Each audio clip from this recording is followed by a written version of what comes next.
Hello! Magandang araw mga mamshi. Today's video is isi-share ko sa inyo ang pagluto ko ng chow fan or fried rice dito sa Hong Kong. Ito ang ating mga sangkap na gagamitin. Ang ating fresh corn, raisin, rice of course, ang ating fresh na carrots and then itlog. Yan lang po ang halo natin at syempre konting soy sauce. So ayan po, pinapakuluan ko na po ang ating corn at ang ating carrots no, hanggang sa mahibasan ng tubig para maluto po ang ating corn at ang carrots. And then, ayan na po ang ating itlog. Hinalo ko na. At na-fry na natin. I-mix na natin siya sa carrots at corn. And then, ihalo na natin ang ating rice. So, ayan.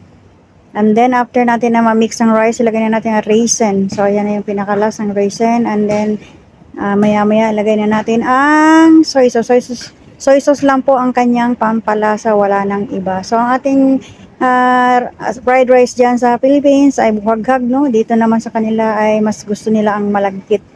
So, ayan, medyo basa-basa yung kanila. So, ayan, kaya soy sauce ang nilalagay or sometimes merong tomato. Wala akong tomato ngayon, kaya carrots ang nilagay ko. So, ayan, ganyan po ang kanilang chow pan o fried rice dito sa Hong Kong. So, ayan, kakainin po nila yan with, ayan, seaweeds at yung maliliit na keso. Babalot nila yan sa seaweeds with keso na yun na maliit.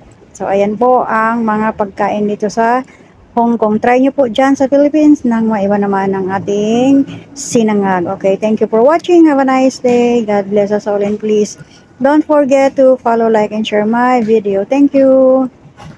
Stay tuned for more updates ng aking mga lutong Hong Kong o Chinese cuisine dito po sa Hong Kong.